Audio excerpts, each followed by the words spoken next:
Welcome ESA Explores listeners. I'm your host for today, Laura zur Mühlen, and in this series, we're meeting the members of ESA's Astronaut Reserve. During the first phase of their Astronaut Reserve training here at the European Astronaut Center in Cologne in Germany, they are mastering key skills in spacecraft systems, robotics, scuba diving, and survival training. Our first guest today is Sara García Alonso from Spain, a biotechnologist specializing in cancer research and a passionate advocate for science communication. So we're definitely in the right place for that here. Let's hear all about her inspiring journey. Hi, Sara. Welcome to the podcast. Hello, thank you. How are you doing? Very well, thank you. I'm really happy to be here for these 2 months. Do you already have a lot of training done today? Yes, it's been a quite intense day to me, but I'm really enjoying every single day here. Yeah. I will miss it a lot when it finishes. But right now you're still here in the middle of training and thinking back when you were selected for the astronaut class of 2022, what was the first thing that came to your mind? Oh, probably that's the word. Oh, or excitement, because I knew everything would change from then onwards. Yeah. But I was so thrilled about the experience that maybe that's the word, excitement. Oh. Yeah. And how has it been the transition between then and your previous activities and jobs and coming here to the Astronaut Center in Cologne, Germany? It's been such a journey, I have to say. Life-changing journey, because it's like living 100 different lives at the same time, because I'm a member of the reserve. That means that I keep my current job. I'm a cancer researcher. Yeah. So half of my brain is still there even when I'm here in Cologne. Oh, wow. And during these first 2 years, I have been, of course, keeping on with my research and my work, but I have done a lot of outreach activities. I have met a lot of people from kids to students, university, but also people from the aerospace sector, politicians, celebrities, a lot of people. And it's quite odd, quite funny looking yourself in that new situations. And now I'm here receiving this training, which makes me feel more prepared for future missions, more engaged with all the ESA community. Knowing all of you guys is just amazing. Yeah. What's your favorite part of the training here at EAC? It's difficult to tell, actually, because maybe it's the variety of content what I'm enjoying the most, because I didn't know what to expect when I came here. I didn't expect so many different things, because we have lectures, we have a lot of theoretical content, very interesting from a scientific, technical, and even political point of view. Yeah. This week we have learned about the EU political opinions in terms of space, but we have a lot of hands-on practices.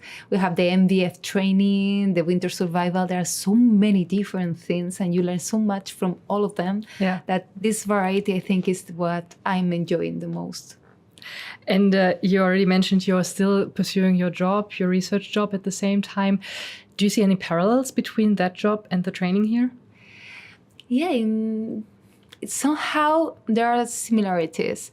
In a laboratory, when I work, you need to follow procedures, you need to monitor everything, you need to have this result-oriented mindset, an operational mindset, because in the end, you cannot get rid of these procedure books and the security issues and norms, of course. You have to follow and to adhere to them. You need to solve all kind of problems that may arise, and they do all the time, because the experiment never works at the first time, and you need to solve it and redesign everything again. Yeah. So this creativity and this result-oriented mindset has helped me a lot to be selected and now to learn this kind of stuff that we need to learn as an astronaut. Yeah. I heard that you also do biology classes during the training here. So is there a lot of things that you have in common with your previous job or your actual job? Or did you learn a lot of new things in these classes? No, in the case of biology, I had already knew everything. Yeah. I have worked in some of the experiments they show us during the practice because they show, for example, how to grow organoids and send them in sounding rockets to check how they behave. Yeah. It's something that I do know inside the rocket, but I do it in the lab, and I Right. have already started as scientific collaborations. Okay. Who knows what can arise from there? That's cool. So you could teach the others as well a little bit? Well, how to pipe it at least. I give them some advices because I have been doing that on daily basis for more than 12 years. So it's like breathing to me. Yeah, I can imagine. And I don't know if you've been following a lot of also scientific experiments that are already up on the space station or currently done for space research. Do you have a favorite experiment or scientific research area related to space, actually? Yes, yes, I do.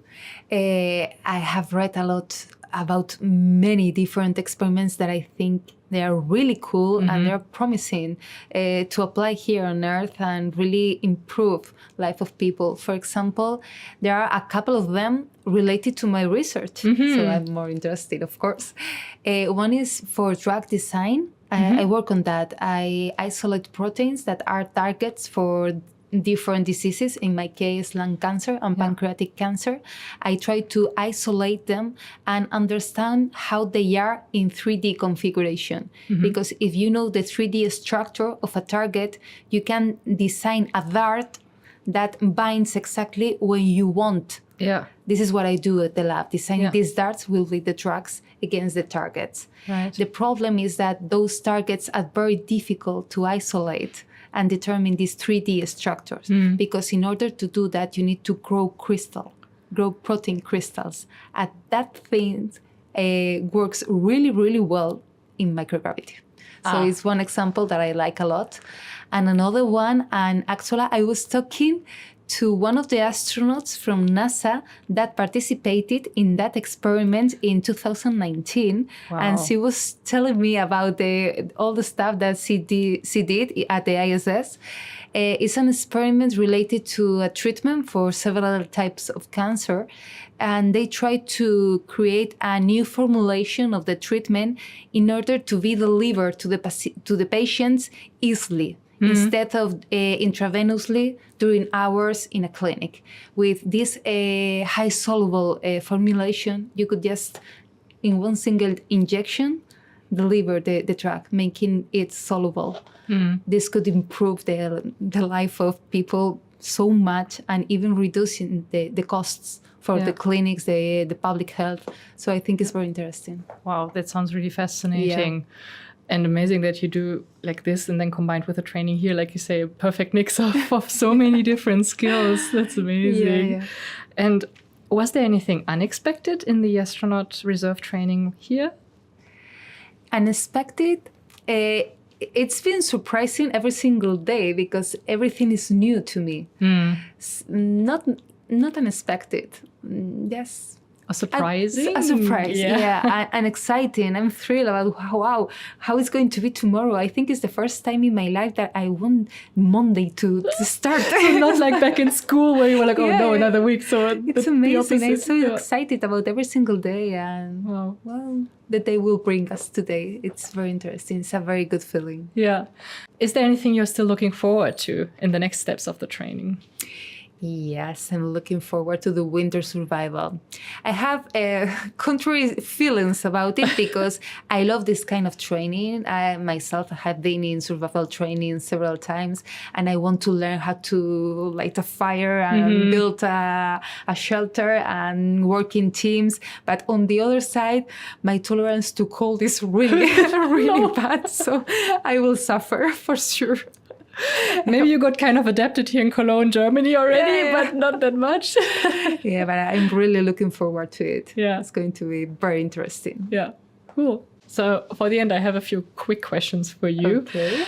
What's one word your family or friend would use to describe you?